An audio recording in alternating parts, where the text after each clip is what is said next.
Hoy reina el júbilo en toda la isla por la liberación de los 3 héroes cubanos que aún permanecían presos en Estados Unidos.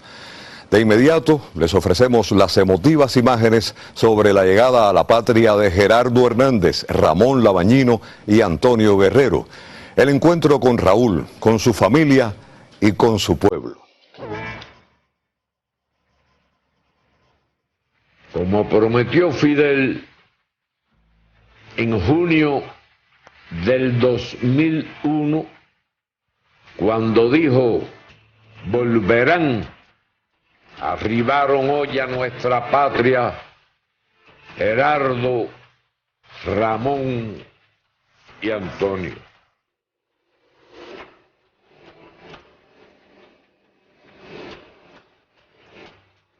Emoción compartida de millones de cubanos serían las palabras para definir la llegada de 3 héroes a su patria este 17 de diciembre de 2014.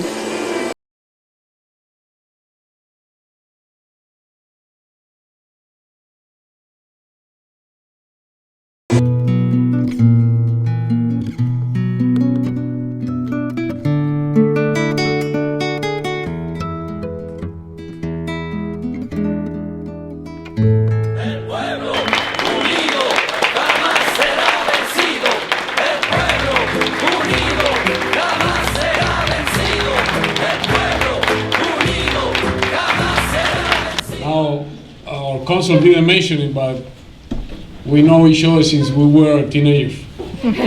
We studied in the same institute, and on top of that, he was Adriana's neighbor, so I think he knew Adriana before myself.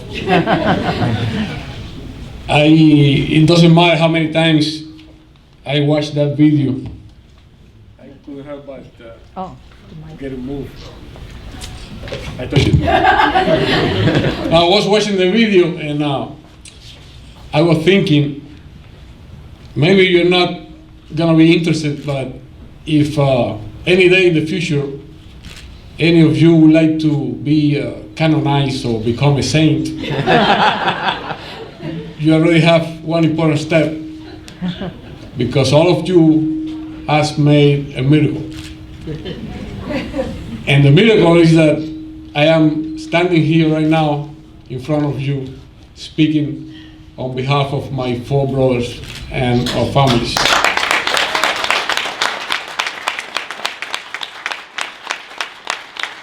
Because,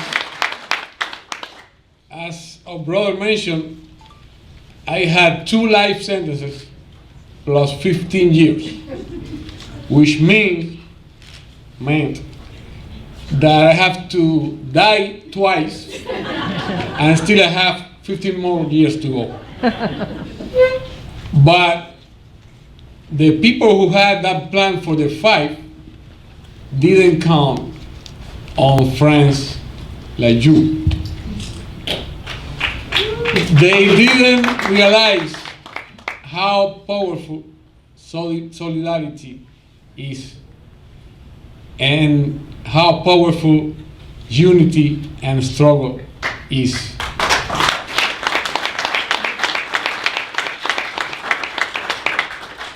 I wouldn't dare to mention any names, right? Because I don't want to be in trouble forgetting somebody. But I see many known faces here in the crowd. By the way, I'm impressed by the amount of people. I know it will be way more people if Hema was here, but I have here today some names that I recognize. I have seen some faces that I had the opportunity to meet personally in Cuba, and some other faces that I have been able to recognize because of the pictures, the photos that I used to receive.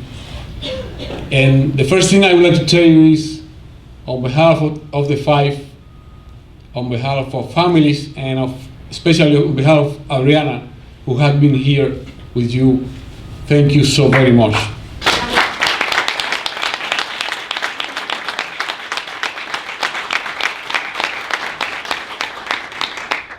I believe there is an important experience we can take out of the case of the Cuban Five and out of the fact that we are today free in Cuba.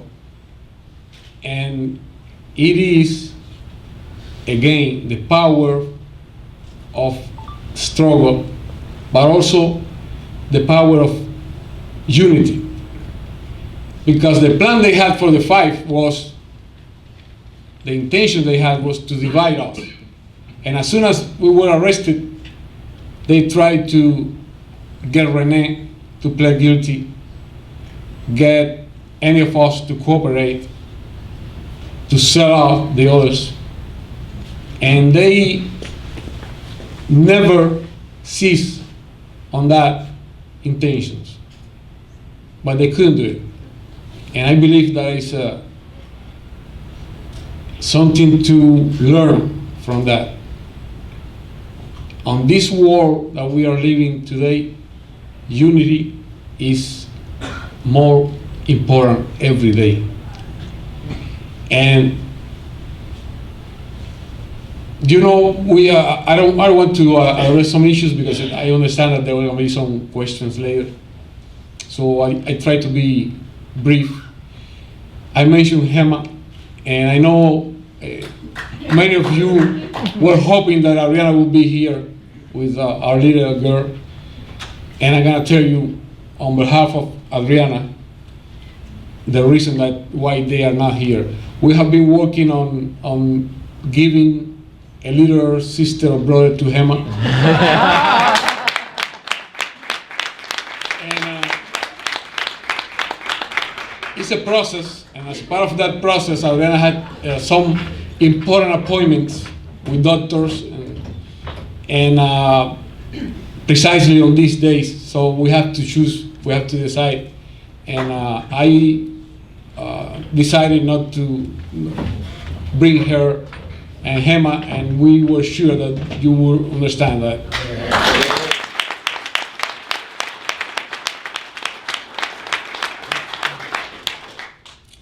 We are living a dream these days. You have to realize that not just a few months ago, we were sitting in prison cells, in my case in a maximum security prison, and I couldn't know for sure whether one day I would be out or not. People ask me that question.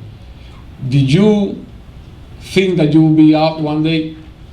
And by the way, a few months ago, 4 of our lawyers visited us in Cuba, and we were having a dinner, and in 4 different moments, all of them by themselves called me apart and said, "Hey man, I have to confess something to you." I said, "What?" He said, "I didn't tell you, but I never told you would be out." And I said, "Well, I'm here now." And guys, there is no other way I could say this, right? But the reason I'm here now is because all the many efforts of friends like you that were under the rain, under the sun, under the snow, rioting, demonstrating for our freedom. And for that, we always, all our lives will be grateful. Now I know that when you decided to support the Cuban Five, many of you not even were very aware of the case, all the particularities of the case. So the 5 of us know that maybe the most important reason you supported the 5, at least in those first years, it was not because we might have a pretty faces, even though that applies for some of us. But it was because of the prestige of the Cuban people and of the Cuban Revolution. And it was because you knew that the Cuban people and the Cuban Revolution deserved your solidarity.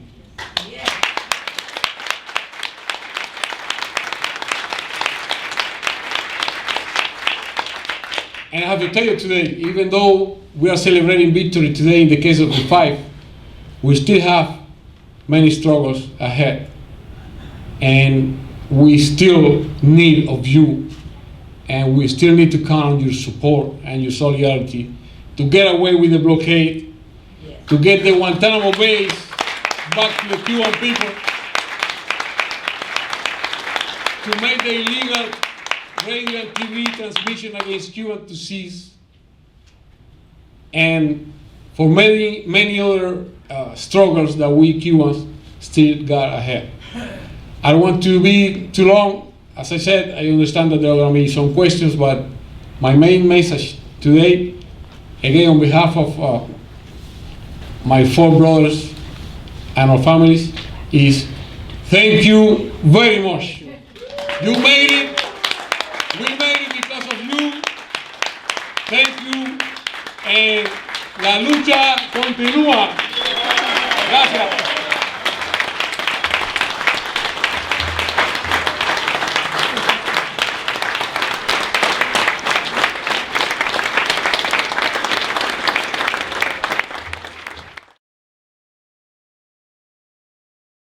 Before I respond to that, I would like to thank the many honors I have received this wonderful day or afternoon, including the honor by the City of Toronto and you, sir.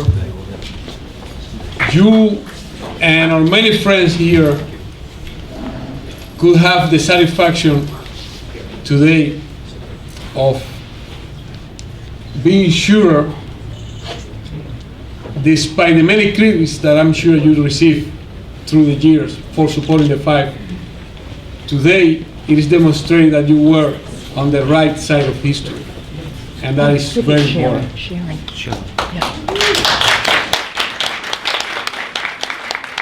Thank you and the City of Toronto. And that is something that our friend Hemingway mentioned that is very important too, and is that the contribution that you made for not only for the release of the Five, but for the survival was the word that he used, for the survival of the Five. And that is something that I have been talking about sometimes, because people usually say, you know, we try to have more. At the end, you went out of prison because of the negotiations. That is a mistake. There would have been a negotiation if it weren't because of the many effort of you through many years. But even if that was true, there is something that is rarely mentioned, and he mentioned it today, and it's the contribution you made for our survival. We spent in prison 16 years, 3 months and 4 days. And every single of those days were 24 hours that we have to live there with all kind of criminals. And we witnessed so many things that you could not even imagine. I saw people getting killed, young people. Last one, my John's 32 years old, because of the fight. And when you awake each morning in a place like that, in order to resist everything that is coming to you, you have to think of something. You have to get your inspiration from somewhere. You have to get your encouragement from somewhere. It's the only way you can live through those days. And we, the Five, got the inspiration in the first place for the example and the history of the Cuban people and of our leaders, but also for the sample of you all, and for the fact that we knew that we were not alone, because we could count on you all. And that for us was very important to live through all those days. It was an important contribution that you made, not only to our freedom, but to our survival. I wanted to point out that because he mentioned it. Now, regarding your question, and it's not the only case, we still have the Irish political prisoners, we still have Mumi Abu Jamal, we still have Leonard Peltier, we still have our Puerto Rican brother Oscar Lopez, and all of them have the solidarity of the Cuban Five.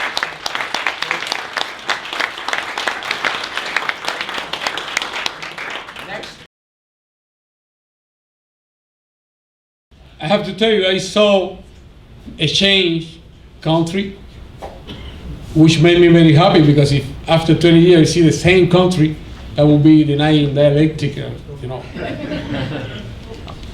Most of the change, unfortunately not all, but most of the change that I have seen in Cuba are for good. We have some minor problems, like in any country. Let's say that some social indiscipline, that is the word is in English? Yes. People tend to be, in some places, not so careful with cleaning streets and things like that, minor things like that. But in the most part, the change we have seen in Cuba are for good. And if you ask me for one example, I would say, in today's Cuba, we know very well where we want to go to and where we don't want to go to.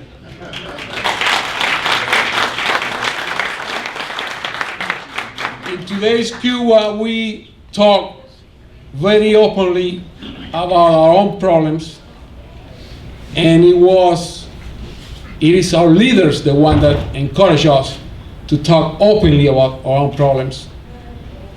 And in a few words, I see the majority of the Cuban people willing to keep fighting to build the society we dream of.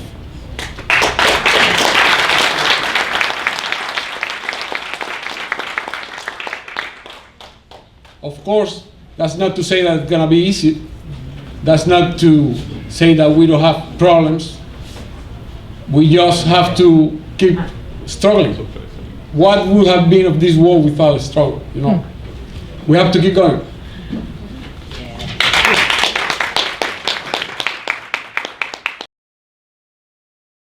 One of the problems that we revolutionary Cubans face now is that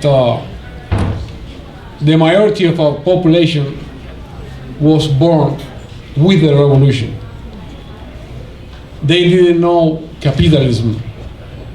They didn't know the Cuba before 1959. And there is a tendency coming from abroad that wants to picture the old Cuba like a paradise. They represented the old Cuba with the old cars, the beaches, and nice things. And you couldn't see anywhere those photos that exist of the people that had been tortured, eyeballs out, fingernails out, people getting killed. If you watch one of those Bohemia magazines, the first that were published after 1959, you can see all those photos there. You can see all the instruments they found, the revolutionary found in the police station when they seized the police stations, torture implements. But that is something that we have to keep reminding people, because young people today, many of them doesn't know about that. They just were born in a country with universal and free health care, and they don't know how much struggle that cost. And they were born in a country with a free education all the way through whatever you can go, and they don't know, many of them don't realize how much that cost. So many people in Cuba today tend to give too much importance to the things we don't have, like internet access to everywhere in every home. That's right. Hopefully one day we will have it in every home. But those things that we don't have cannot make you forget what we do have. You know, one thing that was positive of our time in prison was having lived with so many people from so many countries and learning about their life, their experiences, including the US. I was in prison, my prison was the closest one to Los Angeles, California, where all those gangsters that you see in the movies were sent to. And it always caught my attention why a young person of 23, 24 years old end up in a prison with a life sentence. And I used to talk to them and they said, you know, Cuba, I was born in a poor home, and when I went to elementary school, I had only two choices: either to become a gangster, a gang member, or to be abused by gangs. So I chose the first one. I was introduced to drugs. My father had been a drug addict. My mother had been a drug addict. I saw drugs in my elementary school. And they told me in my neighborhood, I live in the 37th Avenue, and we had the 37th gang. If you cross that avenue to the next neighborhood, you can be shot and killed because of that. And I said, that's not what I want for Cuba. Nobody in Cuba knows of something like that. I mean, nobody in Cuba has experienced something like that for many, many, many years. So they don't care about that. Why should I worry for something that I have not suffered, right? So a hard work that we have ahead is explaining people that even though you're not suffering social reality, there are many people in this world suffering that and many more problems. And there we are right now, trying to educate the young generations, that try to explain them that yes, we still have problems, we still have a kind of a long way to go, but look behind too. Look how far we have come.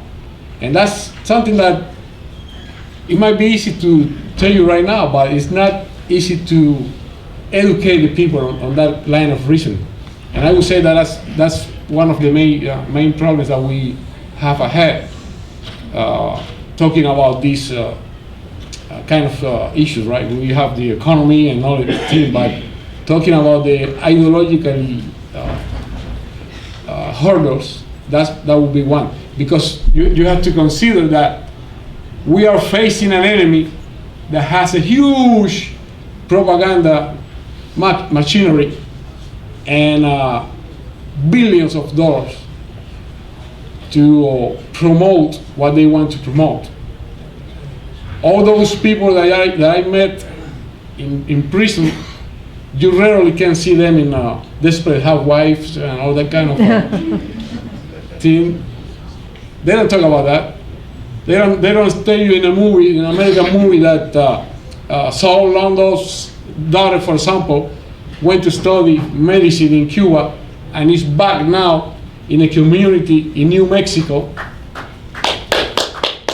serving to people that had not even seen a doctor in their life in the US, not in Mexico. They don't say that in an American movie. So that's a problem we have, but we are aware of that, and we're getting there.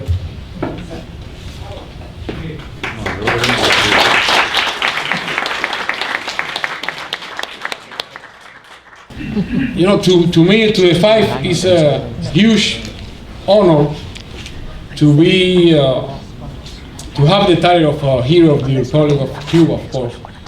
But I don't want to compare. But to me, it's a great honor to having served in Angola and to having been part of the thousands of Cubans that contributed to the liberation of that continent. I was not a career military. I wanted to be a diplomat like my brother here, though. And we studied in the same institute. But when my class graduated, we volunteered to serve in Angola. And I was there from 1989 to 1990, which were almost the last Cuban troops there. I was supposed to be a second in command of a lieutenant of the Scouts platoon. It was a tank brigade. And I was his second for a while until the officer got sick and was sent back to Cuba, so I have to stay with the platoon. And as I said, it was one of the greatest honors of my life. As a matter of fact, still in prison and in the U.S., I was being recognized for my modest contribution, as it were Fernando and René. And I give you a couple of examples. Many times it happened to the three of us. We had Afro-Americans, prisoners, come to us and ask, hey, excuse me, are you Cuban? Yeah. I heard that you were in Africa fighting against the apartheid. Yes, I was. Oh, I wanted to tell you, any problem that you have here in this prison, you can talk to us.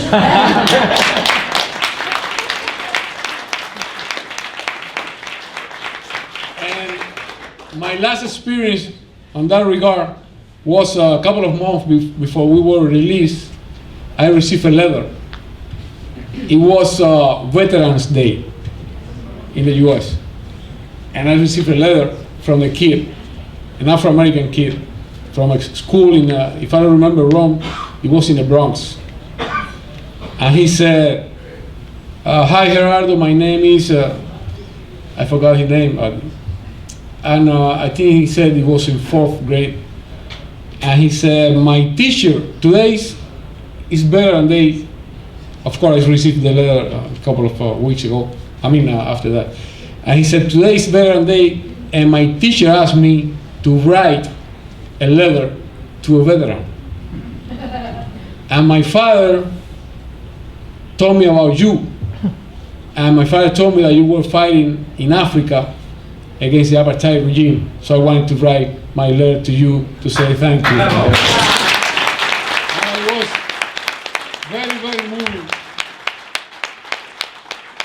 I bet that's not what the teacher meant, but I received the letter.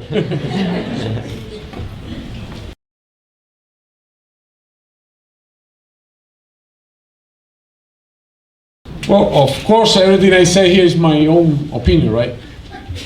And I believe, going a little back, I believe that the Obama administration realized that it was coming to an end and they were not leaving any legacy. The Obamacare was being dismantled, and every president wants to leave a legacy, something to be remembered by. And I guess Obama didn't want to go into history just by being the first African-American president. Richard Nixon, for example, even though the Watergate scandal, he's still remembered by having been the one that opened relations with China. And I speculate that might have been something that moved the Obama administration to try to fix a little bit things with Cuba. Also, they know that through more than half a century of aggressions, invasions, terrorism, etc., they had not been able to get away with the Cuban Revolution, and some people there might be trying some new methods. But there is something that I want to point out regarding all this that is happening is that if you remember, for many, many, many years, there were different people in the US, presidents, candidates, governors, senators, congresses, that every time they addressed the Cuban issue, they said, we have nothing to negotiate with Cuba while Castro is in power. We have nothing to talk with Cuba if the revolution is in place. We have nothing to negotiate with Cuba if they don't admit many parties, many political parties. We have nothing to talk to Cuba unless they make free election like this and that and that, and they write down their receipts. Well, nothing like that has happened in Cuba. Cuba has not renounced to one single of principles. And an American president just left Cuba a couple of days ago. So, whose victory it is? It's our victory. We have been saying the same thing for half a century. We can talk to anybody if it is on the base of respect, mutual respect, as equals, respect to our sovereignty, respect to the right of the Cuban people to choose our own destiny. And that is what has been happening. So that's, in my opinion, is a huge victory for the resistance of the Cuban people, for the Cuban Revolution, and for our leaders, because we have to say it has been a complicated chess game, and I'm pretty sure that we are winning.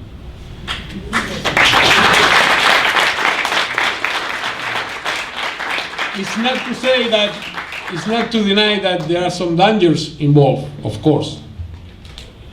Many people there, even though there might be people and sectors in the US that honestly want to have better relations with Cuba and honestly would like to move on, but the people that run the show there,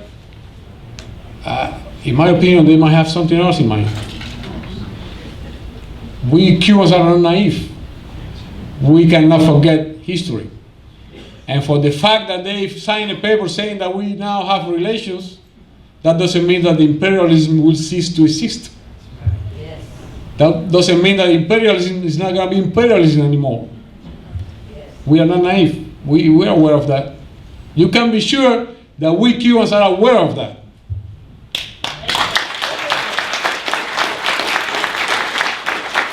And you can be sure that Cuba and the Cuban Revolution will not renounce one single of our principles to have better relations with nobody. We know very well who our real friends are and where they are at. I congratulate you on your excellent command of English. Oh, thank you. I had a 16 years class.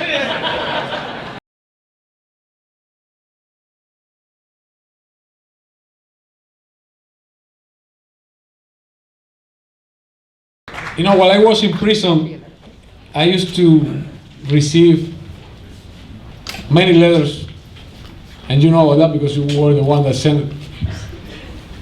And in the letters, there were some photos sometimes of people in different demonstrations and different acts of support for the Cuban Five or for the Cuban Revolution, the same way you do it for so many different just causes. And something that only comes to my mind at that time when I watched those photos, I said, well, these people here, they have their own problems. And they could be right now enjoying a holidays or just having a quiet Sunday with their families, watching a movie on TV like the rest of the world, playing those things, going to Facebook and spending hours and hours. And look at these people here. It's raining and they are getting wet in the demonstration with those signs for a cause. Under the snow, or with such a sun, on a Sunday, collecting a little bit of money here, a little bit there, to put it together for a cause. And something that comes to my mind when I watch those photos, all it was, there is hope for this world, while there are people like these people. And I felt very encouraged by those images and by the letters that tell me about the kind of things that you were doing out there, out here. Well, we have. During the worst moments that we had in prison, in the punishment cells, like that time I was in Lompoc, and I didn't know where it was day or night because I have no window. There was just underwear, light on 24 hours. And when the guy in the set upstairs flushed the toilet, I got dirty water running through my walls. I didn't have a book to read, nothing to write. Only thing I could do was pace, walk from one wall to the other one, back and forward. And at that moment, I used to tell myself, you cannot have a panic attack of here or anything. I don't know what you're gonna do, Gerardo, but you have to be strong. Because you know how many people are out there struggling for you. And if you don't resist, you're gonna let those people down. So that gave me strength. And that's something else that I owe to you all, and we the Five owe to you all. And I couldn't give you any receipt of what you can do or done. You know that way better than myself. I'm here to learn from you, and I'm here to express my admiration because you, having all the problems and limitations that you have, still find time to dedicate it to what you believe and trust is a just cause. So my admiration to you all for that.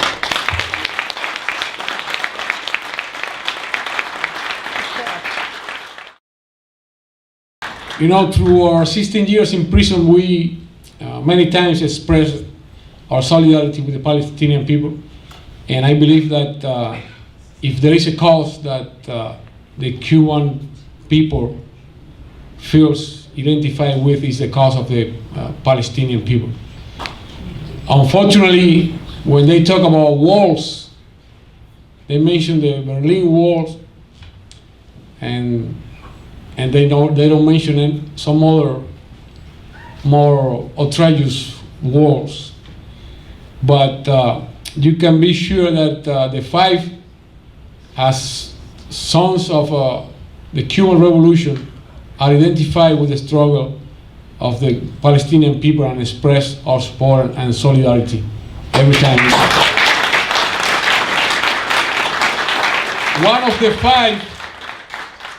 One of the times permanently, we designated one of the Five to permanently wear a bracelet that says Free Palestine with the Palestinian flag, and René is wearing it. You can see any photo of him.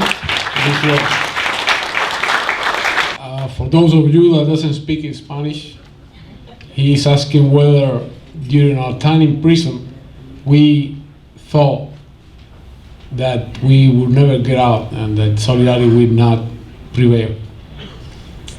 And the quick question is no. There are many reasons for that. One of them is that we were listening with a little radio like this, all together in Miami prison, that famous speech where Fidel said, I can only tell you one thing, they will come back. And if you know that guy, you know that if he said we will go back, we will go back.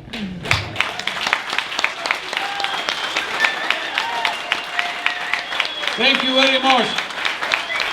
Thank you for this incredible opportunity of being here with all of you. It's been such an honor. And on behalf of Ramón, Antonio, René, Fernando, Adriana, Gemma, and all our families, thank you very much. The happiness that we are living this day with our people, the fact that I'm a father now, I owe it to you and to many comrades like you. And I said again, I will never forget that. Thank you. Thank you. Cuba sin bloqueo, no. Cuba sin bloqueo, no.